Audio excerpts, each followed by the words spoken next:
the Hayward situation looms, and those are the two big things there. And we talked a little bit about the offseason. I'll hit Bobby up here. We do have the draft picks. Trade them.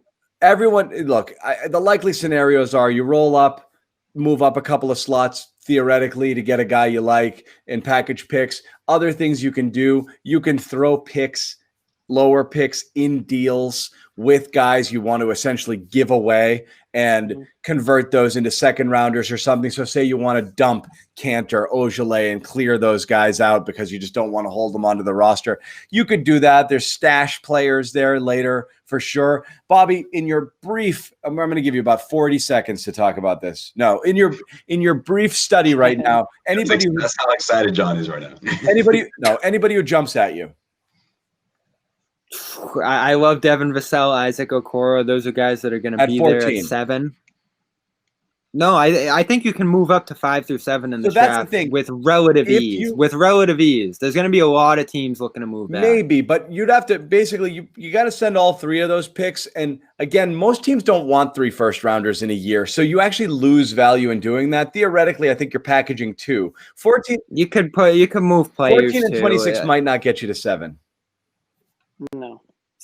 No, I think you'll have to send a player there too. I don't know if it's Langford or some of the other guys. Langford's another Indiana guy that's just ripe on that deal, by the way. And he's going to miss in the next year too, which kills his value. I'm just saying there's a ton of teams in the lottery looking to move back, and there's not many teams looking to move up. I like Isaac Okoro. He's at 9 right now on a lot of the draft boards. Defensive guy, can get to the rim. Probably a replacement for Semi Ojale, who's going to be gone this offseason. Ojale is one of the guys I'm wrapping up and sending out in one of these deals. But yeah. Devin Vassell is explosive. He could be a bench contributor to the team. Defends like crazy. Probably high-end all defense potential there. His shot looks a little wacky. I've seen his shot in recent weeks, so Danny Ainge is going to love him. Way back, right? It's like, boom, the slingshot. What happened there? I don't know.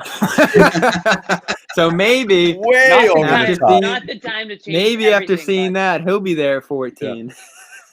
I'm not counting on it. No, I think they got to move up. They're going to do whatever they can to move up in this draft because I hear the Pistons talking about it. I hear the Knicks talking about moving back.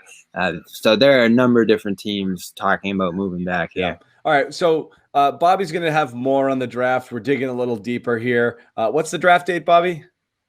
November 18th. Okay, so we got a little under a month, and we will ramp it up there. They've got guys in. There's players they're looking at. So I know we're gonna be hearing names pop up, and we're gonna learn a lot more about these guys. Also, as trade scenarios start to pop up, and you start to envision, start looking at that 6, 7, 8, 9 slot. If you do jump in there, who you might potentially get. And again, it doesn't seem to be the most exciting draft, but it's certainly more exciting than drafting another wave of Grant Williams, Carson Edwards, and James Young. You're right, James Young. Yikes! Sorry, I shouldn't have said that. That just took a leap. Can we get some more names out there? Yep, there's RJ. Steal of that draft. Juwan Johnson. What about Juwan Johnson? No, man, that's a touchy subject for Celtics fans, Joe. Gershon Yabusele. You don't have to say another name other than that. Was it? On the table at that time was Butler and Johnson. Butler, dude. And half the room wanted Butler and half the room wanted Johnson. That's the story. And they were really debating it hard up until the final thing, and they went with Johnson. And that's still, people close to Ainge say, that's still one that just eats him alive, That's tough. As it should. Because those were both considered, and there was a strong argument for both players in that draft, and they went with Johnson. And talk about a guy whose shot just kept getting further. By the time that thing was done, it was like a soccer throw-in, Yeah, Amir Johnson vibes.